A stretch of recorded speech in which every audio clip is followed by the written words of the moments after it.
Halo guys, welcome back to my YouTube channel. Pada video kali ini, Mimin akan mengulas alur cerita film yang berjudul Rounders yang dirilis pada tahun 1998. Film ini menceritakan tentang seorang pria bernama Mike, yaitu seorang mahasiswa fakultas hukum, dan bakatnya dalam bermain poker sudah banyak diakui oleh orang-orang. Dan ia pun dapat membaca permainan dan mengetahui kartu milik lawannya melalui gerak-geriknya. Dan tanpa berlama-lama lagi, mari kita mulai alur ceritanya. Rounders 1998. Cerita dimulai dengan Mike yang pada saat itu sedang mengambil simpanan uang yang ia sembunyikan di beberapa tempat di kamarnya. Mike ini adalah seorang mahasiswa fakultas hukum yang tinggal di sebuah apartemen bersama pacarnya yang bernama Joe. Selama ini, Mike menggantungkan setengah biaya kuliahnya dari hasil berjudi. Tentu saja, ia melakukannya dengan aturan. Ia memiliki banyak aturan dan mempelajari permainan dan sudah paham tentang bagaimana menjalankan taktik bermain agar selalu menang. Jadi, pada intinya, judi adalah sebuah pekerjaan dan hanya akan bertaruh jika kartu yang didapat adalah kartu yang bagus. Dengan seluruh jumlah uangnya yang bernilai $30.000, Mike tiba di tempat judi taruhan besar milik Teddy Kacibi, yang juga merupakan seorang pemain poker handal dan memiliki banyak koneksi dengan beberapa mafia Rusia. Saat sebelum bermain, Mike bertemu dengan temannya yaitu Joy, seorang rounders atau petaruh yang berpengalaman dan hidupnya bergantung dari judi sejak umur 19 tahun. Joy pun tampak memperingati Mike agar tidak mempertaruhkan semua uangnya, karena menurutnya semua pemain di sini akan dengan mudah menghabiskan uang yang Mike bawa. Namun dengan percaya diri, Mike menjawab ia bisa memenangkan permainannya. Kemudian Mike bermain No Limit Texas Hold'em, yaitu sebuah permainan kartu tanpa limit taruhan. Di meja itu, Mike bermain bersama Teddy Kacibi dan dua orang pemain lainnya. Mike tentu saja sudah memiliki aturan sendiri sebelum bermain. Ia tak akan memasang taruhan jika kartu yang ia punya tak cukup bagus. Awalnya permainan itu pun taruhannya biasa-biasa saja. Namun saat Mike mendapat kartu bagus, ia mulai menaikkan taruhannya. Ketika kartu kembali dibuka, Mike kembali menjalankan taktiknya seolah-olah kartu yang ia punya biasa-biasa saja. Dua orang pemain lain memilih mundur. Namun tidak bagi Teddy yang malah menaikkan taruhannya. Di sini, Mike sudah yakin bahwa kartu full house miliknya pasti menang. Ia pun dengan yakin mempertaruhkan semua chipnya. Namun tanpa diduga-duga, ternyata Teddy mempunyai kartu Royal Flush. Dan Mike pun mendadak panik tak percaya, kini seluruh uangnya habis tak tersisa. Joy yang melihat hal tersebut langsung mengajak Mike keluar. Di sana, Mike pun berkata bahwa ia sudah kehilangan semua uang kuliahnya. Joy yang tak tega langsung menawarkan pinjaman dengan kemenangan dibagi rata. Dan jika kalah pun, ia tak akan meminta ganti rugi kepada Mike. Namun Mike yang sudah benar-benar merasa putus asa, akhirnya menolak tawaran itu. Mike tak mau mengambil resiko dan memutuskan untuk berhenti bermain poker mulai dari malam itu. 9 bulan kemudian, ia bekerja sebagai pengantar paket dan barang-barang. Ia bekerja sampai larut malam dan selalu sabar menjalaninya. Malam itu, kebetulan ada paket yang ditujukan untuk dosennya yang bernama Eb. Saat tiba di kampus, ternyata para hakim, jaksa, dan profesor di kampusnya terlihat sedang bersantai bermain poker. Mike pun menyempatkan untuk ikut nimbrung dan bercanda. Mike mengatakan kalau ia bisa menebak semua kartu mereka. Tentu saja mereka awalnya tidak percaya, tapi setelah dijelaskan dan ia berhasil membaca dari gerak-geriknya, mereka pun yang ada di sana terpukau hingga mengajak Mike untuk bermain. Tetapi Mike tentu saja menolaknya karena sudah berhenti. Setelah pekerjaannya selesai, di apartemennya Mike menceritakan semua rutinitasnya seharian kepada Joe. termasuk menceritakan juga permainan bersama dosennya yang tadi. Mendengar Mike ikut bermain, Joe sepertinya kurang suka dan ia pun mencoba memancing dengan menyarankan Mike untuk ikut bermain lagi. Namun, Mike mengatakan bahwa ia tadi hanya memainkan taruhan milik Abe dan tak ada rencana lagi untuk kembali seperti dulu. Sebelum pacarnya berangkat ke kampus, Mike tak lupa meminta izin untuk meminjam mobil jeepnya karena besok ia akan menjemput Worm yang akan bebas dari penjara. Si Worm ini adalah sahabat baik Mike. Mereka mempunyai hobi yang sama, yaitu bermain judi poker. Worm terlibat jual beli kartu kredit palsu dan hal itu ia lakukan bersama Mike dulu. Namun saat tertangkap, Worm tak mengatakan Mike adalah rekan kerjanya. Ia berusaha melindungi Mike agar ia tetap bebas dan bisa melanjutkan kuliah. Di mobil itu, mereka berdua bercerita, termasuk Worm yang memiliki banyak trik permainan kartu yang ia pelajari selama di penjara. Ia pun begitu bersemangat untuk kembali bermain bersama Mike dan mengalahkan setiap permainan. Di sini, Mike menjelaskan jika kini ia sudah berhenti karena sudah bangkrut saat bermain kartu di tempat Teddy.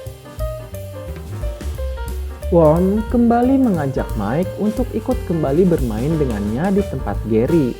Namun Mike menolaknya dan ia pun hanya akan mengantarkannya tanpa ikut bermain. Sesampainya di tempat tersebut, Worm lalu meminjam uang dan menjelaskan beberapa rencananya. Mike menyarankan agar nanti saja bermainnya. Namun, Worm menolak karena ternyata ia mempunyai hutang sebesar $15.000 yang harus segera ia lunasi. Menurutnya akan sangat mudah jika permainan dilakukan bersama-sama. Sekali lagi, Mike pun menolaknya. Dan Worm pun pada akhirnya tak bisa memaksa dan hanya berterima kasih atas uang yang dipinjamkannya.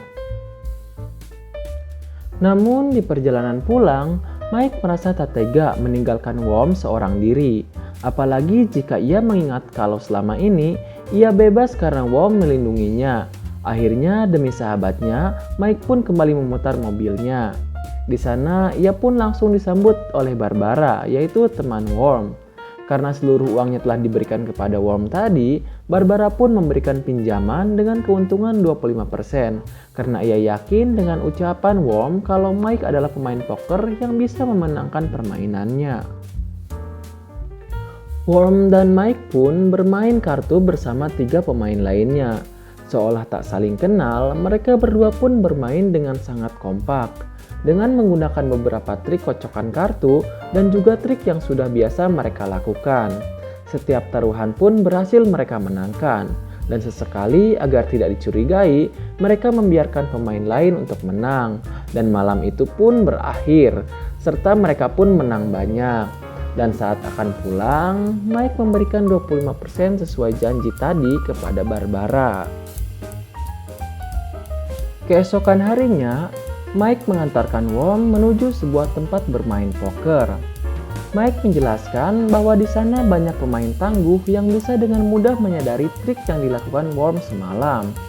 Saat akan bermain, Mike pun menolak ikut dan memilih pergi dari sana. Setelahnya, Worm pun langsung menukarkan seluruh uang kemenangan semalam dan langsung bermain. Saat tiba di apartemen, Joe bertanya tentang permainan semalam bersama Worm. Mike pun berkata bahwa ia tidak bermain, hanya sebatas mengantar Worm saja. Saat Mike mandi, Joe diam-diam memeriksa saku celananya. Di sana, ia menemukan uang yang cukup banyak dan membuatnya yakin bahwa Mike memang ikut bermain. Keyakinan itu pun kemudian semakin jelas ketika di kampus, Joey datang menemui Mike karena ada sesuatu yang perlu dibicarakan. Di sana, Joey berkata bahwa temannya Mike bermain curang dalam permainan. Mendengar hal itu dan takut terjadi apa-apa dengan Worm, akhirnya mereka pun segera pergi untuk menemuinya. Tidak lama kemudian, Worm pun diajak keluar untuk berbicara. Mike pun mengingatkan agar tidak bermain curang karena ia bisa di blacklist dari permainan di seluruh New York. Dan paling parahnya, ia bisa berurusan dengan mafia Rusia yang bisa saja menghajarnya habis-habisan. Mike juga menyarankan agar lebih baik mencari pekerjaan daripada terus bermain judi. Namun, Worm di sini bersikeras bahwa dia tahu apa yang dilakukannya, karena menurutnya hanya ini satu-satunya kemampuan yang bisa ia manfaatkan. Setelah Mike pergi, Worm pun langsung menukarkan kemenangannya dan berhasil melipat gandakan uangnya menjadi $8.000 yang tadinya hanya $2.000. Di sisi lain, Joe nampak kecewa dan marah karena Mike berbohong kepadanya. Akhirnya, daripada urusannya semakin runyam, si Mike ini jujur bahwa tadi malam dia kembali bermain judi poker. Namun, menurutnya hal itu membuat dia seperti hidup kembali. Mendengar itu tentu saja membuat Joe tetap marah dan malah meninggalkannya. Ketika bersantai di sebuah bar, Worm kedatangan Grama, yaitu teman lamanya. Di sana, Grama tampak marah dan menyeretnya langsung ke toilet. Grama pun mengatakan agar Worm segera membayar hutangnya yang totalnya berjumlah $15.000. Tentu saja Worm kaget karena ia tak punya hutang kepadanya. Grama pun menjelaskan bahwa hutang itu adalah hutang pada Teddy Kachibi. Tak mau babak belur, akhirnya Worm pun berjanji akan membayar semuanya seminggu lagi. Grama pun akhirnya pergi setelah mengambil seluruh uangnya Worm. Di tempat lain, Mike sedang bertemu dengan Profesor Ed. Ed ternyata masih sangat penasaran kenapa Mike saat itu bisa menebak semua kartu. Mike pun menjelaskan bahwa ia hanya memperhatikan kartu yang keluar dan melihat reaksi dari para pemain yang mana hal itu sudah ia lakukan sejak lama. Mike juga menjelaskan bagaimana seharusnya pemain itu bermain. Pemain harus bisa mengontrol emosi dan tahu kapan harus menaruh kartu dan menaikkan taruhan, dan tahu kapan harus menggertak lawan. Ketika Mike tiba di apartemennya bersama Worm, Joe telah pergi membawa semua barang-barangnya. Melihat Mike bersedih, Worm berusaha menghiburnya, namun ujung-ujungnya ia menjelaskan kalau wanita hanya perusak. Karena kehidupan sebenarnya adalah bermain poker, memasang taruhan besar, dan segera pulang dengan keuntungan yang banyak. Tak mau ambil pusing, akhirnya Mike pun terpengaruh dan memutuskan untuk pergi ke Las Vegas. Sesampainya di sana, Worm menyuruhnya untuk duluan mencari meja. Tanpa diduga, Mike bertemu dengan teman-temannya termasuk Joy yang ikut bermain. Tentu saja mereka ini adalah pemain-pemain pro yang sudah paham dengan trik-trik bermain poker. Beda dengan pemain lain yang baru saja datang ke meja itu. Satu persatu mereka pun dibabat habis oleh Mike dan teman-temannya. Setelah permainan itu selesai, Worm berbicara kalau sebenarnya uangnya telah habis karena kemarin telah diambil oleh Grama. Ia juga menjelaskan kalau hutang-hutangnya semakin besar dari bunga yang tak kunjung dibayar. Sebagai seorang sahabat yang tak tega melihat Worm yang terus dikejar-kejar hutang, akhirnya Mike pun memutuskan akan membantunya membayar seluruh hutangnya. Seminggu kemudian, mereka berdua pun pergi ke rumah Grama. Di sana, Mike meminta keringanan terkait hutang yang dihadapi oleh Worm.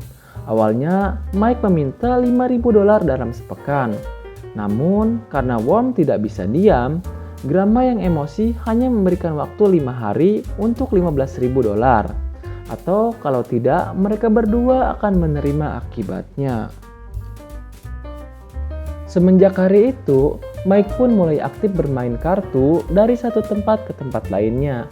Dengan aturan, Worm tidak boleh ikut bermain karena takut terjadi kekacauan. Dalam beberapa hari di setiap mejanya, Mike berhasil sedikit demi sedikit mengumpulkan uang yang hanya bermodalkan $500. Di hari keempat, Mike hampir saja mendapatkan kemenangan besar. Namun, karena saat itu lawannya adalah orang kaya yang punya banyak uang, Mike pun mendadak memilih mundur setelah digertak dengan taruhan yang besar. Di sana, akhirnya Mike pun kehilangan setengah dari kemenangannya. Uang mereka saat ini berjumlah $7.500. Dan Worm pun menyarankan agar Mike bertaruh di salah satu tempat kenalannya. Sesampainya di tempat tujuan, awalnya Mike sempat ragu karena para pemain di sana adalah para polisi. Worm kemudian mengatakan kalau ia kenal ketika berada di penjara. Takkan terjadi apa-apa karena mereka sudah biasa berjudi. Permainan pun dimulai dan seperti biasa, Mike bisa dengan mudah membaca gerak-gerik pemain lain dan berhasil melakukan triknya hingga mendapatkan kemenangan yang cukup banyak. Namun, beberapa jam kemudian, tiba-tiba Worm masuk dan ikut bermain di meja yang sama. Seolah tak kenal, Worm kemudian membagikan kartunya. Tentunya dengan trik kocokannya, ia selalu memberikan kartu bagus kepada Mike. Mike sendiri tampak ragu dan memilih mundur, padahal kartu yang ia punya selalu bagus. Sampai akhirnya apa yang ditakutkan oleh Mike terjadi, karena salah satu dari mereka menyadari kalau Worm bermain curang. Semua orang yang ada di sana pun berkumpul, dan setelah dicek ternyata benar, Worm selalu membagikan kartu dari urutan paling bawah, dan mereka berdua pun dipukuli habis-habisan. Uangnya diambil lalu diusir setelah mereka berdua babak belur. Merasa seluruh uangnya habis, Worm akhirnya berencana untuk kabur keluar kota. Namun Mike sendiri menolaknya, karena menurutnya lebih baik kembali menemui Grama dan menjelaskan semua yang terjadi. Esok harinya, Mike pergi sendiri dan Grama pun terlihat sedikit kecewa. Namun, Grama akhirnya memberikan kesempatan dengan memberikan waktu 1 hari lagi. Selanjutnya, Mike mencoba meminta bantuan kepada Joy. Namun, uang $15.000 bukanlah uang yang sedikit. Joy pun menjelaskan kalau masalah uang ia tidak sanggup menolong. Sedangkan untuk masalah lain, ia akan membantu. Setelah gagal meminta bantuan kepada Joy, kemudian Mike pergi menemui Profesor Ebb. Di sana, Mike pun menceritakan semuanya dari awal, termasuk tidak ada lagi orang lain bisa ia mintai bantuan. Dengan berat hati, Mike pun meminta dipinjami $15.000. Pada akhirnya, karena kasihan dan juga tak tega melihat muridnya terjerat masalah, Ebb pun hanya mampu meminjamkan $10.000 saja. Tidak ada cara lain dan tidak ada lagi waktu. Maka Mike pun memutuskan untuk menjudikan seluruh uang itu di tempat Teddy. Setibanya di sana, Teddy pun menanyakan hutangnya.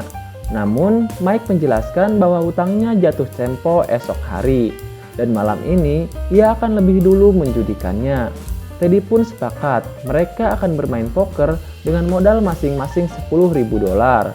Dan satu aturan lagi, permainan akan berhenti setelah salah satu dari mereka bangkrut. Dan duel antara pro player pun dimulai. Di putaran pertama, Mike langsung bertaruh $1.000. Eddie tak mau kalah dan langsung menaikkan taruhan menjadi $5.000. Namun tak disangka, Mike malah mempertaruhkan semuanya langsung. Teddy yang tadinya yakin pun mulai berpikir kembali dan memilih mundur. Taktik menjatuhkan mental Teddy akhirnya berhasil. Dan di putaran kedua, Mike kembali menaikkan taruhan menjadi $5.000 dan Teddy pun akhirnya kalah dan kehilangan seluruh uangnya. Permainan itu pun kemudian selesai. Mike akan mengambil $5.000 dan sisanya $15.000 untuk membayar hutang. Namun sepertinya Teddy sedikit tak terima dan mulai mengolok-olok Mike dengan mengatakan kalau Mike sebenarnya masih kalah karena $20.000 itu sama saja dengan uangnya sendiri yang kalah di permainan dahulu. Mike yang tak terima pun tanpa pikir panjang langsung kembali duduk untuk melanjutkan permainan. Ronde kedua pun dimulai. Di putaran pertama, Teddy tampak menaikkan taruhan dan terlihat yakin dengan kartu miliknya. Mike di sini hampir saja ikut menaikkan taruhan. Namun, Mike mulai bisa menyadari dan mulai bisa membaca gerak-geriknya. Ia pun memilih mundur dan benar saja Teddy langsung kecewa karena ia gagal memancing Mike untuk mengikuti taruhannya. Ia juga sadar jika Mike melihat reaksinya saat ia memakan Oreo.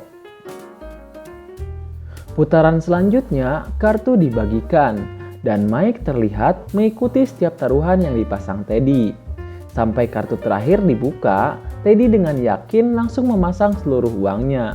Dan secara mengejutkan, Mike pun langsung saja ikut memasang semua uangnya. Teddy begitu kecewa dan langsung marah-marah. Tetapi walaupun begitu, ia adalah orang yang sportif. Ia mengakui kekalahannya dan menyuruh anak buahnya untuk membayar seluruh kemenangan Mike. Ia kini bisa tersenyum dan bernapas lega. Seluruh hutang Worm telah dibayar sekaligus sebagai balas budinya. Di depan kampus, ia pun bertemu dengan Joe. Mereka berdua sedikit mengobrol dan kemudian Mike meminta Joe untuk memberikan uang hasil pinjamannya kepada Profesor Ed. Setelah itu, ia pun pergi menuju Pegas untuk kembali menjudikan $10.000 uang terakhirnya. Dan film pun akhirnya selesai.